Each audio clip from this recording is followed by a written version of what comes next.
All right, we're back with the death lineup here on Sunday evening, late after all the basketball stuff happened earlier this morning.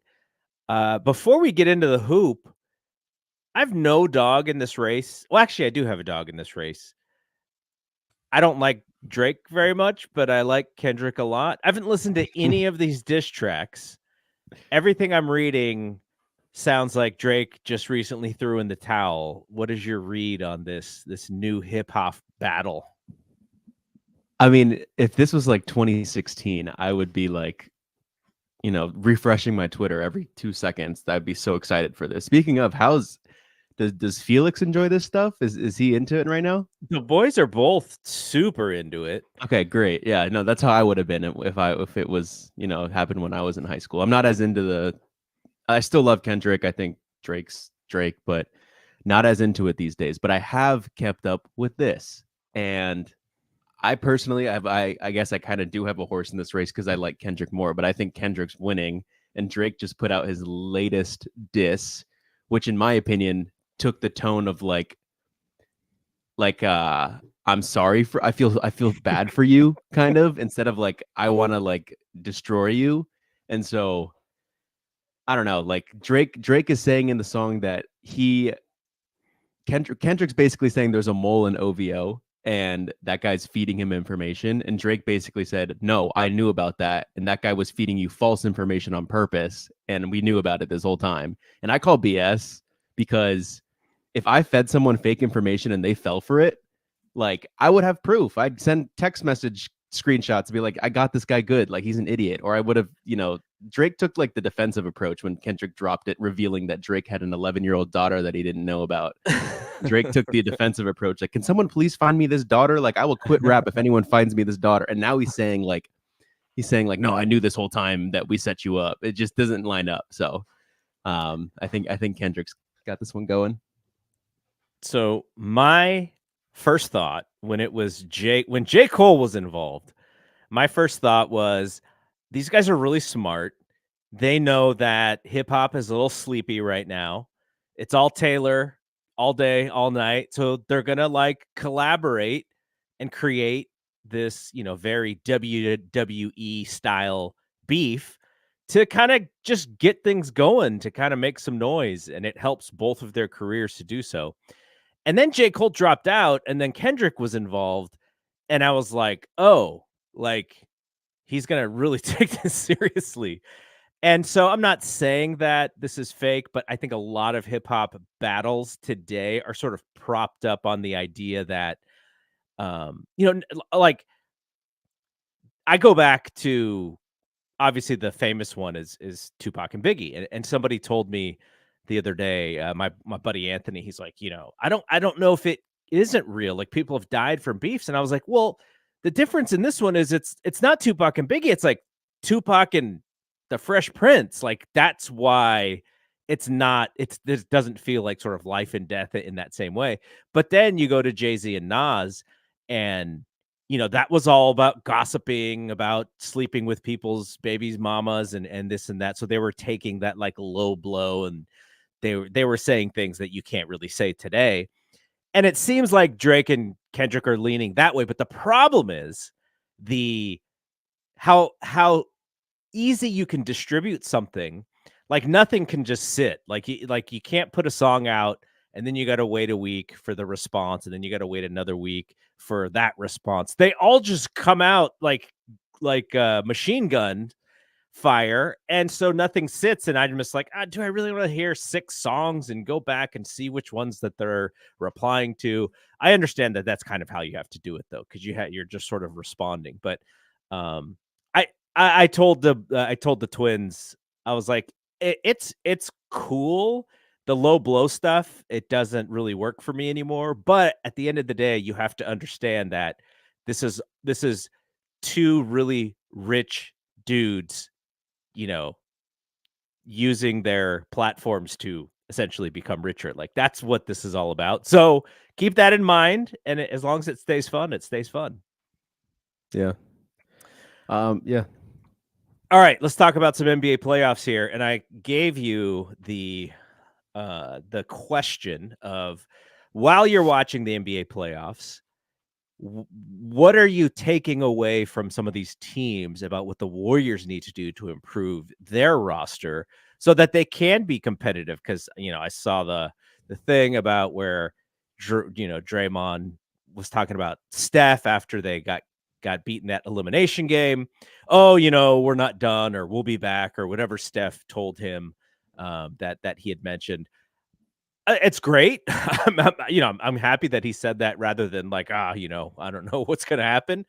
But I'm looking at the rosters in these teams, and a lot of things stand out. And I think the number one thing for me, I mean, you go to that Oklahoma City and Pelican series where Oklahoma City eventually did boat race them, but that first game was really close.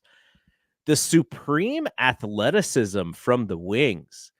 The Warriors don't have that. Like, they have some athleticism, some young athleticism, but it's not the same, and it's not, it's Kuminga who can be really athletic on the break, but what else athletic does he do? He doesn't really block shots. He doesn't really get out on shooters.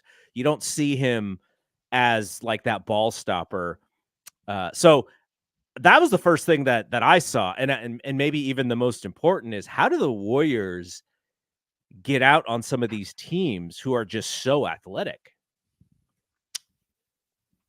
Yeah, I mean, I don't know if like I was thinking about too in the sense of like it seems that, and I'll go back to your thing, but to when I was watching it, it's like it just feels like Jaden McDaniels didn't necessarily have that great of a game in game one. He didn't really have that good of a game, to be honest, at all. But the Jaden McDaniels of the world, the Herb Joneses of the world, those guys feel much more important today than maybe they did when the Warriors were on their initial run. Mm-hmm. And if a common theme with those guys is they were drafted by the team that has them right now, and like Naz Reid essentially being like the X factor of that third quarter against Denver, like helping them win the game. Like those are guys that we talk about depth, where Naz Reid is coming off the bench, where he would be starting on 28 of the 30 teams, except for some of the teams that have insane big depth. But he would probably be. I honestly thought Denver was going to make a run when they took out Naz Reid and put Cat back in. I was like, oh, Denver's about to make a run here, but they And that prevailed. might say something about today's Timberwolves, and it would have about yesterday and last year's Timberwolves and 2 years ago's Timberwolves, where it feels like it's like drunk basketball, where they just start to lose composure and can't close games. Now that seems a little different with them, so that's a good thing to see. But I would say like having depth, because with the Warriors this year, we always heard that they had depth, but they had depth more so in the 7-8 position of the team. Like, okay, we have a ton of guys who could be like the 7th and 8th best player in a championship team, but not guys who could sub in and be like a starter on other teams. Not many guys on our team that could be starters on other teams. So, yeah, I feel like that's a difference between these playoff teams, these good playoff teams, and the Warriors. A lot of depth for, at the top rather than the middle to bottom that the Warriors had. But in terms of athleticism, like I think I don't think the Warriors can take these approaches that these young teams have. They have the youngness and the athleticism. I don't think the Warriors will, in this current era, be able to replicate that. So yeah, they do have to kind of go their own way about it. And I will say in 2022, it did feel like the defenses were suffocating in the sense of long wings, athleticism, and the Warriors were still able to overcome that. But that was because of a man named Stephen Curry and some good role players. So you'd have to kind of find a way to summon that again. But I mean, I still stand by the point that we need a number 2 badly, and it needs to be someone really good. And that point fits very well based off of, I mean, you can look at some of these teams like the Mavericks. If you have Luka or Kyrie in the game, you're going to be able to get a shot or run the offense. If you have Jamal Murray or Jokic in the game, one, at least one or the other, you're going to get a shot because those guys create opportunities. Jalen Brunson is a little bit more of like a one-man show when it comes to that. The Celtics. But Jalen Brunson also plays like 48 minutes a game. Yeah, he so doesn't he's like come never. out. He's gonna wear down at some point, but that's how they have to win ball games right now. And the Celtics, obviously, Tatum and Jaylen Brown, they allow that to not happen. Sometimes the offense will still bog down because that team is so 3-point happy. But Donovan Mitchell, the reason, unless Garland really, he did not have a good game today, but unless Garland picks it up, Evan Mobley's not really that guy that you're going to go to for buckets. So they have their work cut out for them in that aspect. What do you think about the Pacers in that area? Having like a number 2 with athleticism, or Yeah, just just athleticism all around. having, if Halliburton's off the court, is Siakam, like, it feels like Siakam is a pretty darn good number 2, and the Warriors. Yeah, is the jury out on that he wouldn't have been good on the Warriors? Like, was that I feel like I saw that, I heard that. Like, are we done with that now? Because he scored like 30 something in the playoffs. We have to be done with that. He would have been great on this team. He would have been. I said it. I made trade proposals. I just think the problem is when you have Draymond on the floor, it kind of limits the type of players that you can put around him. But at the same time, if Siakam's just going to get buckets, then maybe it doesn't even matter. Yeah, he's just gonna get buckets. That's what he's been doing. Yeah. And then obviously when you have Ant-Man, who is, very, very much so the lead dog, and if Cat's hitting his jumper, if he's able to hit the 3-pointer, then they're working fine. If he can't, they're going to struggle in that same way. So I think Karl Anthony Towns, unless Naz Reid just plays a little bit more, that could be their struggle. But I mean, they played the Nuggets in that first game in Denver, and they very much took it to them.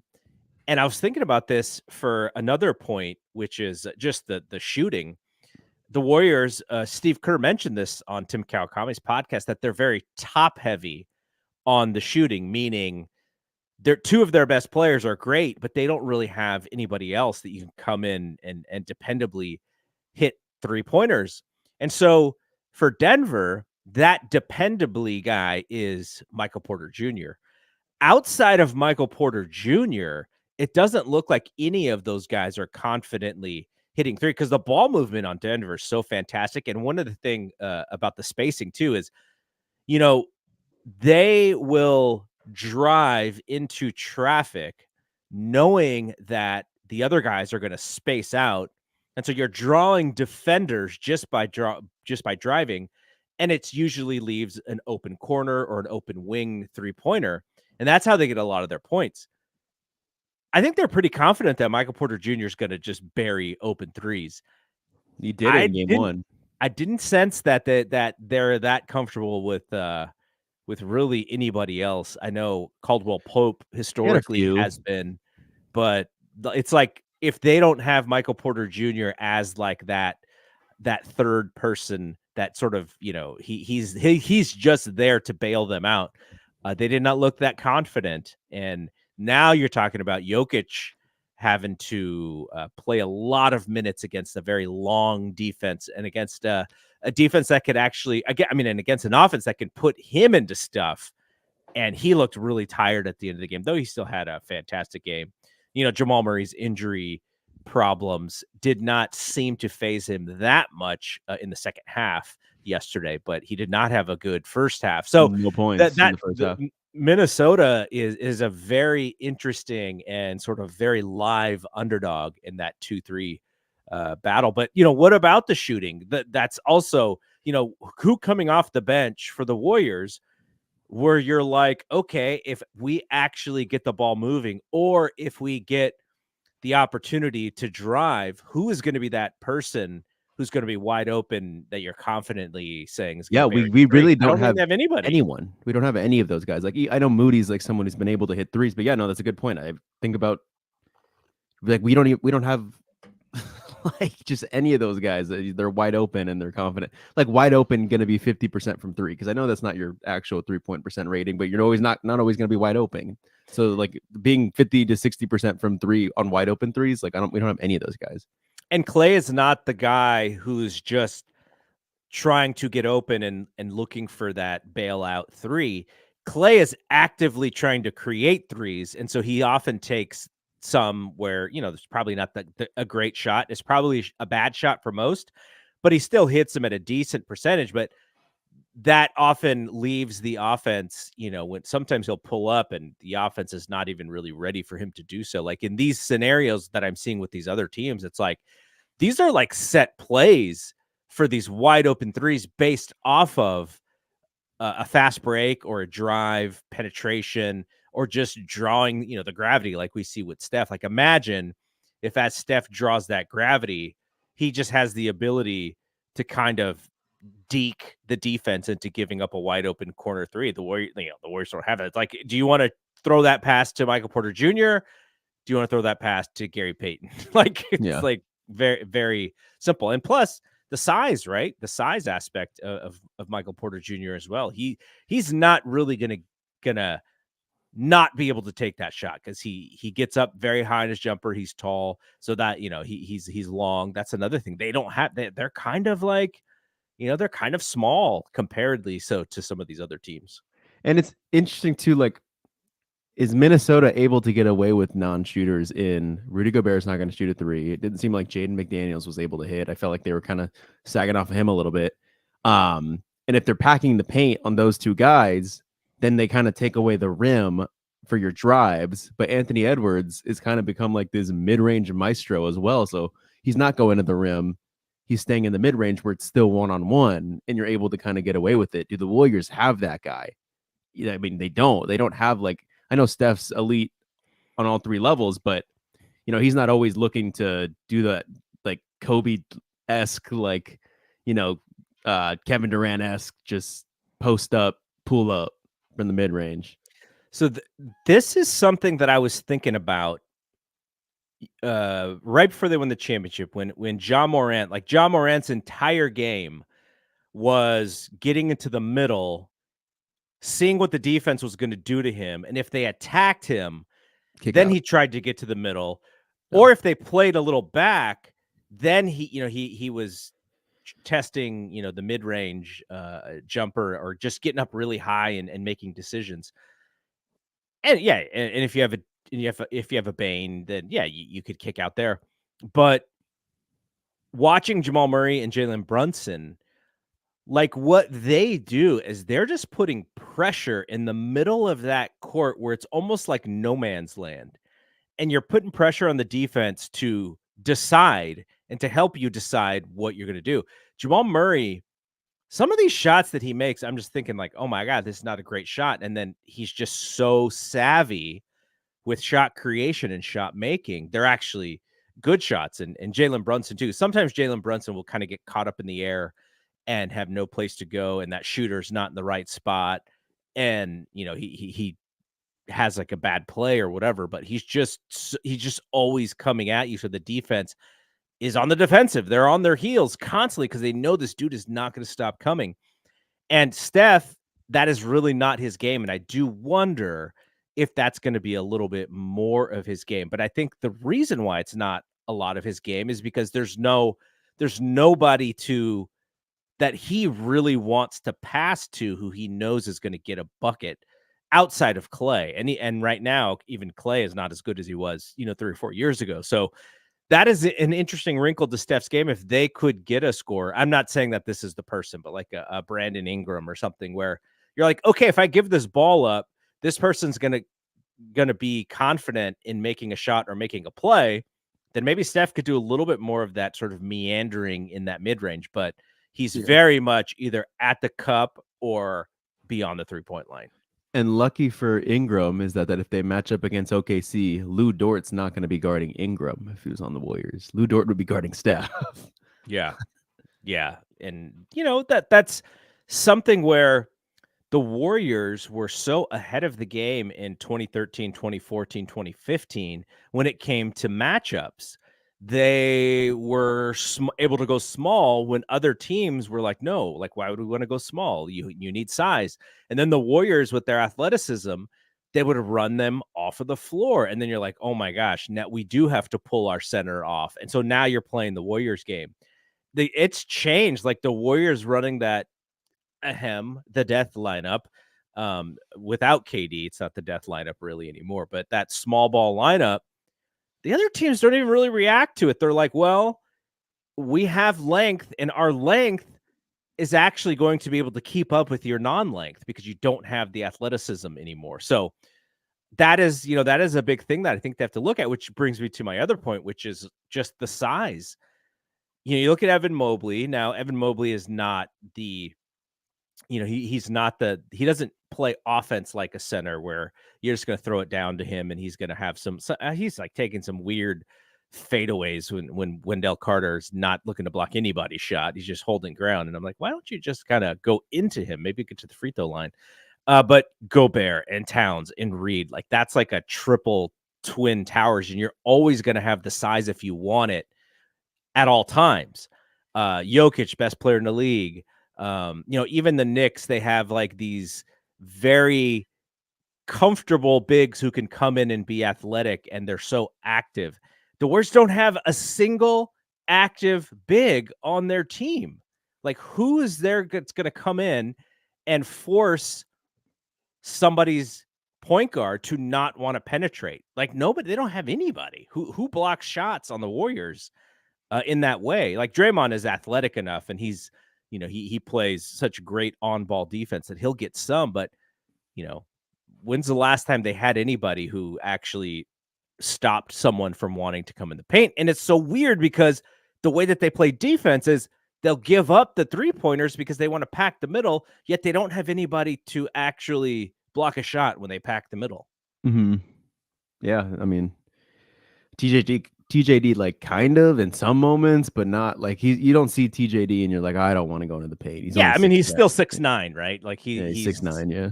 And because he doesn't really shoot, lineup wise, you're not able to do some of the things that I'm sure that they want to do with him.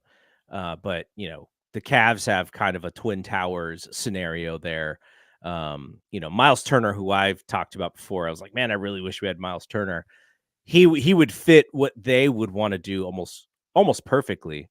And yeah, just it's very interesting. You look at how the Mavs use their bigs because they have two really, really great playmakers and shot creators. They almost go like,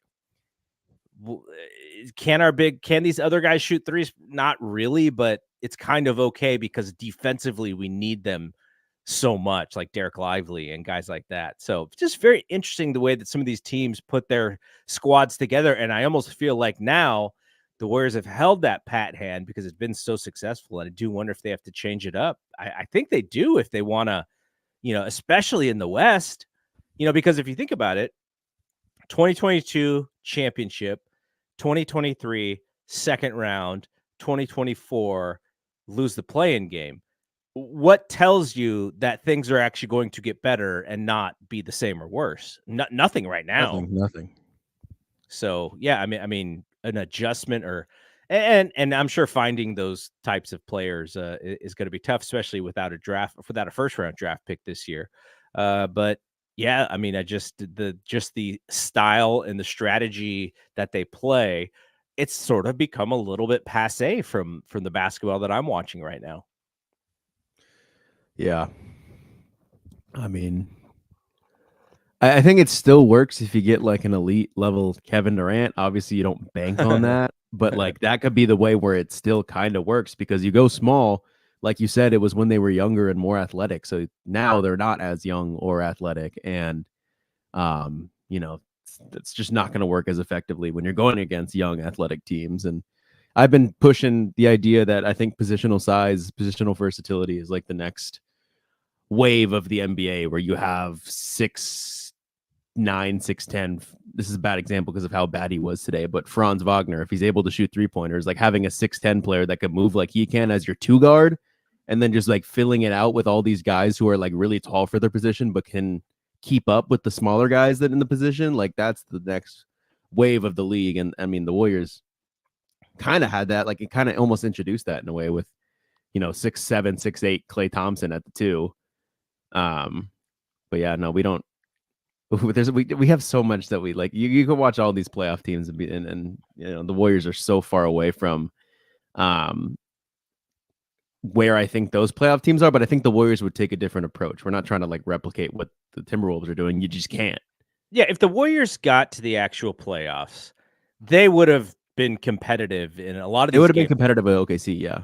And it's because playoffs slow down.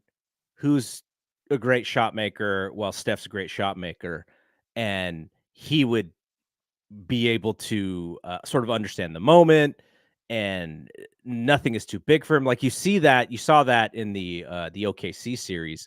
You mentioned Franz, and yeah, he was just like I felt bad for him, but at the same time, I was like, okay, this is going to be good for him if he's going to be the type of player that people think he is, because he's just not going to want to be in that moment again where these teams are just kind of letting him cook and he's not able to make shots, and then it just gets worse and worse and worse.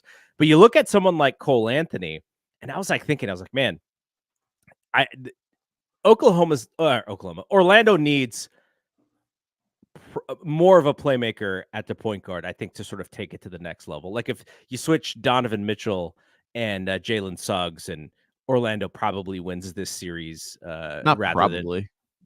yeah. He's the difference, right? Because he could just get when they needed a bucket, he would get a bucket. When Orlando needed a bucket, it was like Paulo trying to force stuff, and then they got just super like one-on-one hoop. But even someone like Cole Anthony, he's a good backup.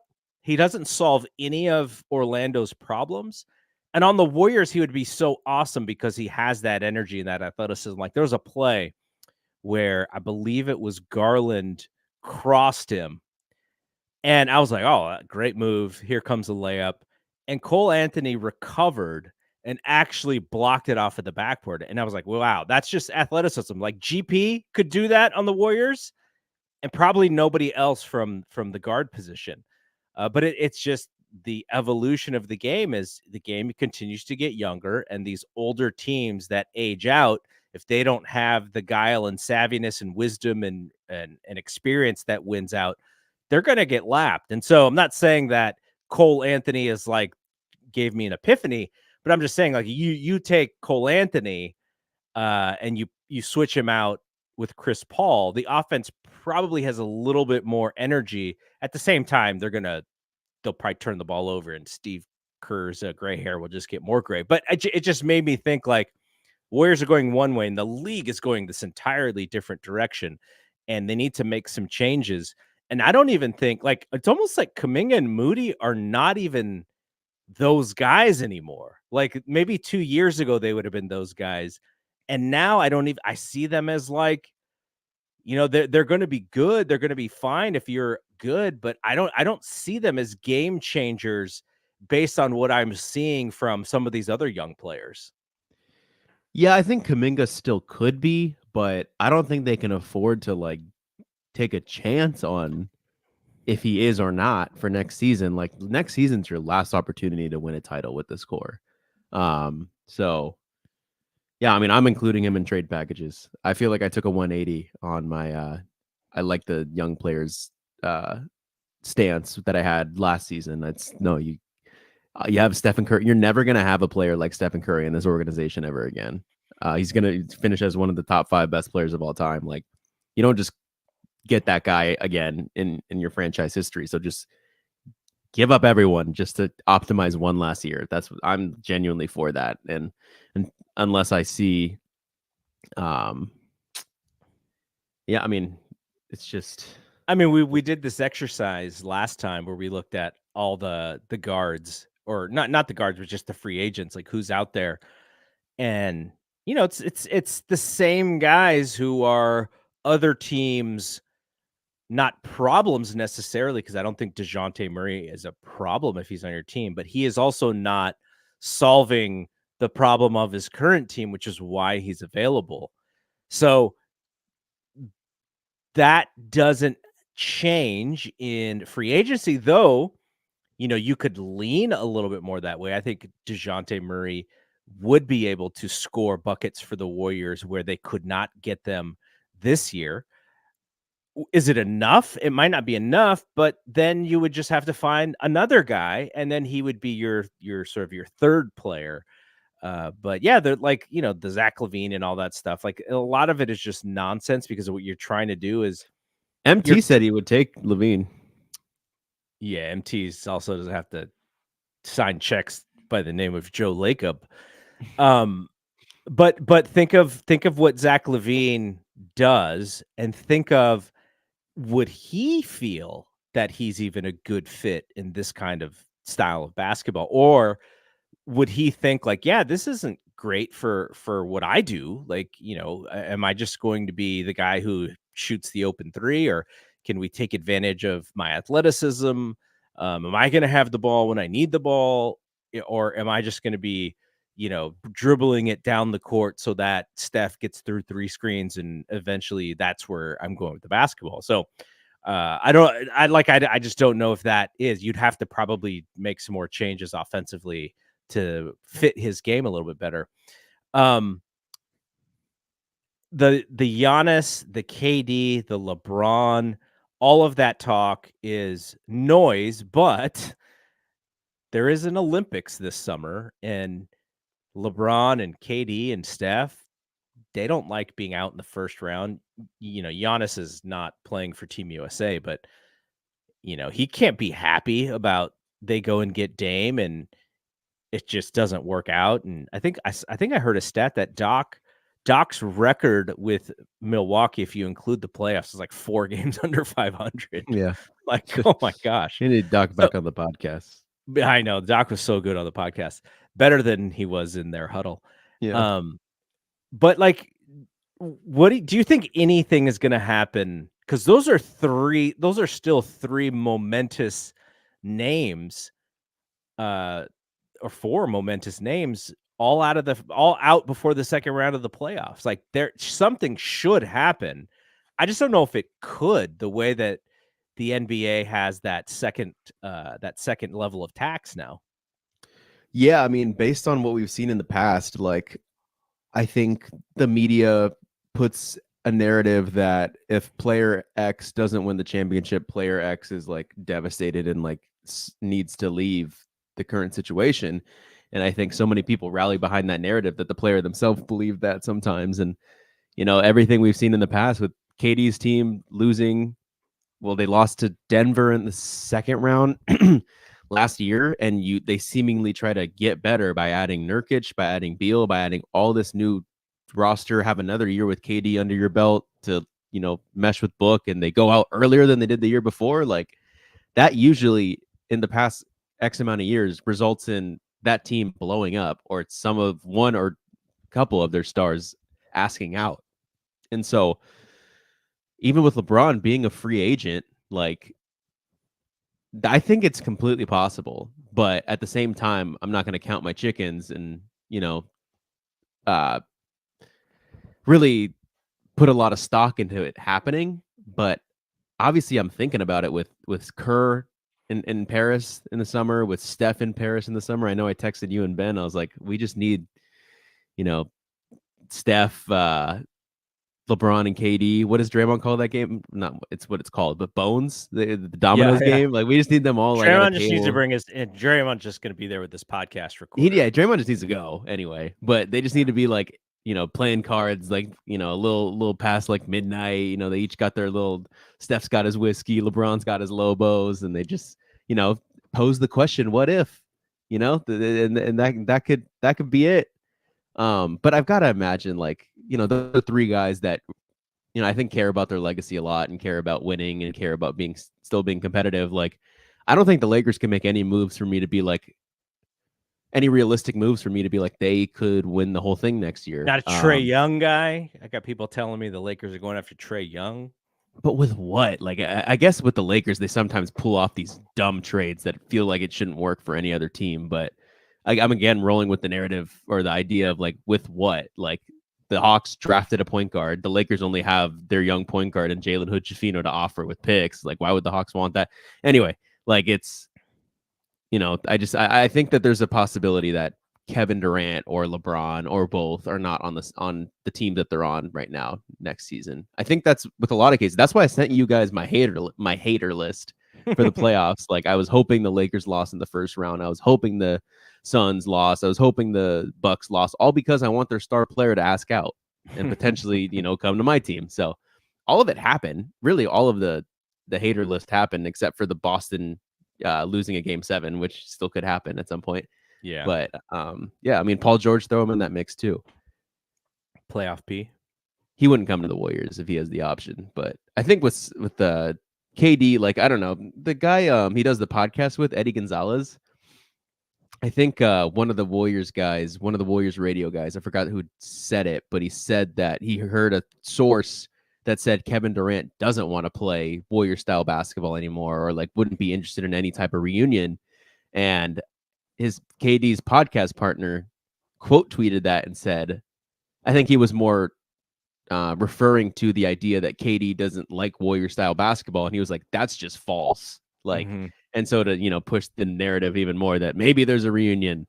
But I do think that if it's felt in the past couple of years that star players and teams use the Warriors to benefit themselves and not the Warriors, that just our names will get thrown in the mix and they'll end up, just getting more money elsewhere.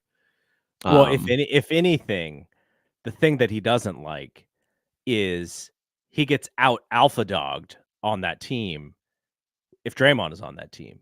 So if he wants to do something and Draymond doesn't think it's best, then Draymond's going to be vocal about it. And, KD's a sort of a thoughtful and sort of sensitive person. So, he's used to getting his way. And if he's not going to get his way, then I could see how that could affect him. If Chris Paul did one good thing for this damn team, I hope he taught Draymond a little more leadership qualities and skills, because Draymond said how much he loved talking to Chris on the team. Chris would talk to him straight and Draymond would listen because he believes his opinion. I hope Chris taught him how to talk to other people sometimes, and it doesn't need to be screaming or yelling. There's a different way you can do it. Do you think Chris told him to choke Rudy?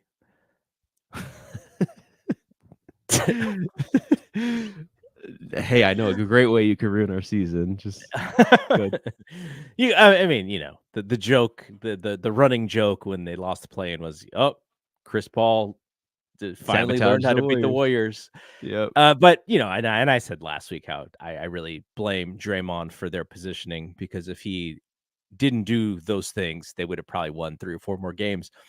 All right, let's just quickly let's look at the current playoffs, and you tell me what you think as far as where we're going with these series is. So Thunder and Mavericks doesn't actually start until Tuesday, so we still have another day to think about that series.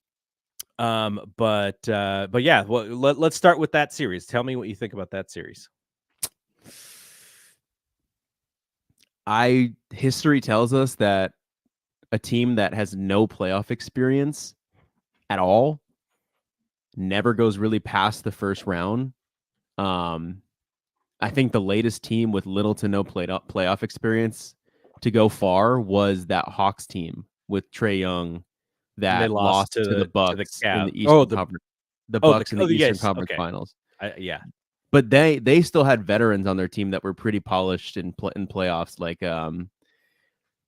Clint had been to multiple playoffs because he was playing the Warriors and deep into the playoffs. I'm forgetting who else was starting on that team, but I think Bogdan Bogdanovic had maybe seen the playoffs. I'm not sure. He was on SAC. So, but like you just look at really all these teams that have a young core, that have their star player figured out, and they're ready to go. Like it takes a few years to get to the top. So I'm going to keep rolling with that. I'm going to say the Mavericks. Luka's been to the Western Conference Finals. Kyrie's won a championship. A lot of that team is pretty seasoned. I'm going to take those guys over the young guys. That's a 5-1 upset, but I think it goes a little later. I mean, it goes a little longer. But what OKC is going to have for them is the youth, the athleticism, and then also the rest. I think OKC finished in 4. Dallas finished in 6. Was it? So OKC has a little bit of extra rest. But I'm going to go with Dallas. Usually the best player in the series wins, and there might be a conversation right now between Luka and Shea, who's the better player. I think Luka is the better player, but then also you have Kyrie. So, yeah, I'm going with Dallas for that one. You don't think the loss of Maxi Kleber is going to hurt them? It's definitely going to be different because he kind of provides a different dimension, being able to play the 5 and having a stretch. But I mean, I think that the lob threats with Lively and Gafford, just Luka and Kyrie basically saying like, we are pick and roll demons, and we are going to get a bucket off of this pick and roll somehow. Like I hate those teams that have such good pick and roll players that it just feels like it's a loss every single time they go into the action because they're going to quickly get around you and have the big on them and they get floated over, or if they have the big on them, they're lobbing it to their big. And it's just, and then if the big closes out on the ball handler, then they're out of position for a rebound. And you know who stops that alley-oop awesomely Draymond? is Gobert. Gobert. Like, I think I want to say Jokic tried it like 2 or 3 times and he like swallowed it. Like, you know what it actually kind of reminded me of is that Jokic, when we played them last, when I think he hit the buzzer beater on us, was that the last time we played them, or was there that one? The Christmas game? No, that was after Christmas, but we might have played him one more time after. But what I started noticing is that he was starting to read the actions, like Stephen Curry and Draymond pick and roll at the top. Draymond gets the ball 4-on-3. He makes the lob to Kuminga, but Jokic started reading the lob and he started stealing it. That's what it kind of reminded me of when Rudy Gobert started doing it to Denver. Yeah. But yeah, that's so. I'm gonna go with Dallas. I will say,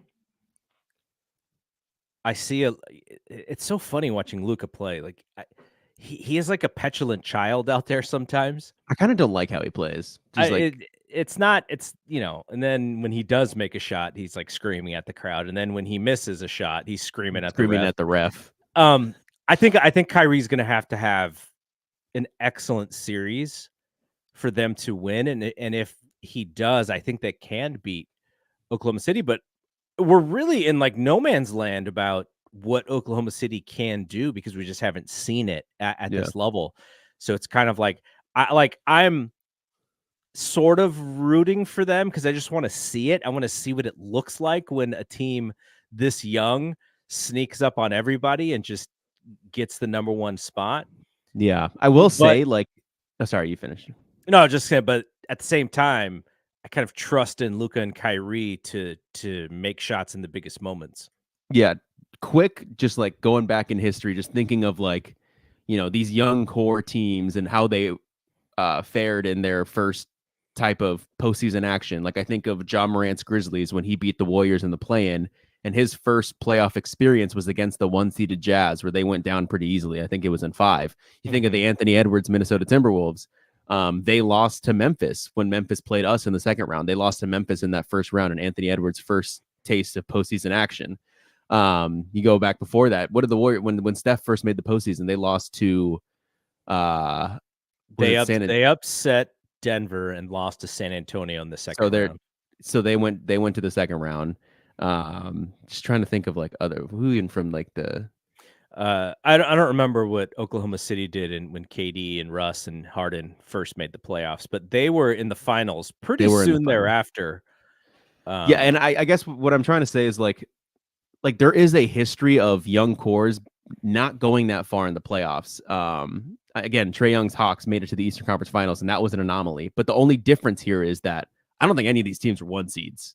OKC is the 1 seed. So they might be able to change some history that I'm more accustomed to by giving themselves a great regular season to then have home court advantage in all these postseason matchups. Timberwolves beat the Nuggets yesterday in game 1 in Denver. They only have to win 3 out of the next 6. So that if you build the blueprint in how to beat the Nuggets, it is to take game 1 in Denver. And now, the Nuggets are, not to say that they're super duper, they knew everyone's coming for their heads, but that was kind of a surprise. I did not expect the Timberwolves to play that well in this big of a game. Cause I think, when you look at these second round series, is like that series could have been, if the seeds have been a little bit different, that could have been a Western Conference Finals. And I think basketball heads see both of those teams as possible Western Conference or as possible finals contenders. And so you have them playing each other in the second round, and it seems like it's just going to be a bloodbath. Would it surprise you to see the Timberwolves beat the Nuggets at this point? Like, it would not surprise me if they are currently favored. Like, I think that's an insane game one steal by them. Like, I think it's going a little under the radar by how crazy I feel like them steal. Not, I don't even know if I'd use the word steal. Like, when the Lakers came and beat the Warriors last year, I think they stole game one because they got a little bit of extra rest than the Warriors, because the Warriors were still finishing up their Sacramento series when the Lakers had finished up their Grizzlies series a day or two before. And they came into the chase and were able to steal game one off a short rest and off of, a Jordan Poole missed three, off of a few things that could have gone our way. Like, the Timberwolves kind of just beat Denver on very similar rest. I think the Timberwolves got one extra day of rest than the Nuggets. And, now they get to play 3 out of the next 6 games at home. I think this is like a really big statement win that, wouldn't shock me if now the Timberwolves should be favored in this series. I picked Denver in 6 after watching that game.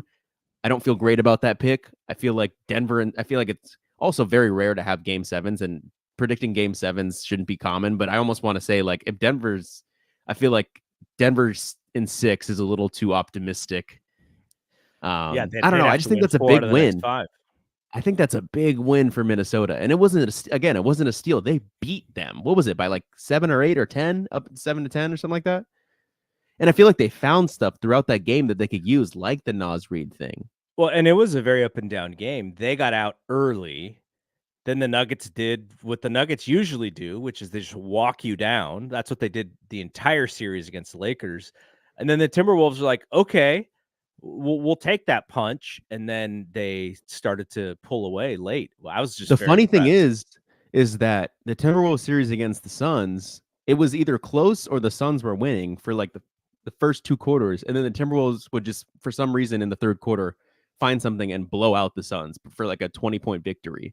And with the Denver Nuggets and the Lakers series, like, the Lakers were usually, it was either a close game or the Lakers were like leading into the second, and then Denver would, walk their way back in. Like, it was kind of it was like that Warriors Trailblazers series where, the Warriors were like not winning a lot of those. I mean, not winning until like the final couple minutes of some of those Trailblazers games, that they ended up sweeping them. They didn't take that Western Conference Finals really seriously. No, and they swept them, but the point differential was probably kind of close, and that's kind of how that Denver and Lakers one was, like, kind of close, but they ended up beating them pretty handily in terms of how many games they did it in. So again, like, I feel like it's a similar, like, Trailblazers turn it on later and the Denver Nuggets turn it on later. So, like, we'll see who can.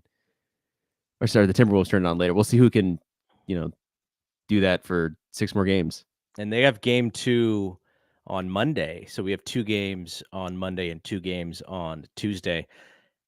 The East, I think, is not as interesting as the West. I think it's more straightforward. I feel like you could pick the top seeds to win for both of those pretty easily. Now, the Celtics are playing the Cavs, and the Cavs were the 4 seed. They beat the Magic. The Magic really just did not have enough offense late.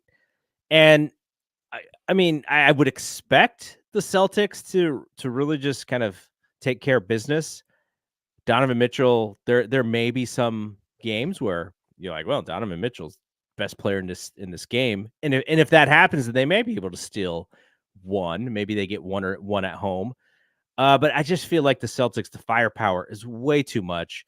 I would expect them to get through that series. So I don't know how much we have to talk about that, but the Pacers and the Knicks is interesting from the perspective of, New York is just going nuts with this team right now. There's so much love for Jalen Brunson, so much love for this team. The Pacers are kind of getting overshadowed here. This is a throwback series to the late 90s with Reggie Miller against those Patrick Ewing, Latrell Sprewell teams. So there's that. I don't even know how to call this one. And then, like you said earlier, Tibbs is just running these guys down. Like, I just can't. Someone's going to get hurt, or I don't want to put that out in the ether because I don't want to see that happen. But this is an interesting one, and I don't even really know how to call it. Yeah, I mean, I think the Knicks are going to win. I feel like Halliburton needs to, step it up and be like the clear best player on the Pacers every single game for them to have a chance. But I feel like in a lot of those Bucks games, he wasn't. And I think a lot of those Bucks games were like or them winning that series is like, oh, it's cute that the young Pacers, they won the first round. Like this is, you know, I feel like they're not being taken as seriously because Giannis didn't play a game. Damian Lillard played 2 games, 3 games maybe, and he was hurt the whole time. Like, I don't think people are saying that their series win is fraudulent, but I think there's a understanding that the Knicks are a different level team than a Bucks team without their best 2 players. So I'm taking the Knicks. It's an interesting contrasting styles where the Pacers are like the fastest team in the league, and the Knicks are like the second slowest team in the league. But I do think the Knicks are gonna take care of business. Do you see either team Beating even Boston giving the out. Celtics any sort of problems?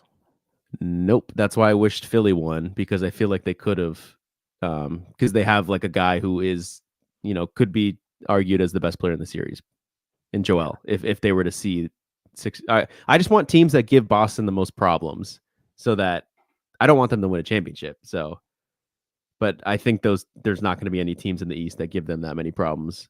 It's going to be coming out of the West. That's why I want the Nuggets to win, even though I think it would be, I'm rooting for Anthony Edwards and the Timberwolves, but at the same time, I want the Nuggets to win because I think the Nuggets will give the Celtics the most problems than the Timberwolves will, because the Timberwolves just aren't, the Anthony Edwards hasn't stepped on that finals court before, so It would be fun to see it though. it would. I would almost want to see it more just to see what happens, because he's I getting just don't want all the of these. Celtics to win. I know, I don't either, but he's getting all these Michael Jordan comparisons. I don't think he's got that, like, I'll cut your heart out. I don't get that vibe from him that Michael Jordan had. He's probably still a little bit too nice, but the turn, like, just certain things that he does. Like, people used to always say that Kobe was like MJ. The problem is that Kobe wanted to be like MJ, so he patterned everything around MJ. And Anthony Edwards is like too young to have really even seen Michael Jordan play. His favorite player is Kevin Durant. So Yeah, so it's just sort of natural that he's like this. So that's what I find so interesting. I also think the league senses that they have their next face. Mm-hmm. Because I'm seeing so much Anthony Edwards stuff, and like he's been impressive, but like he didn't have like an amazing series against Phoenix.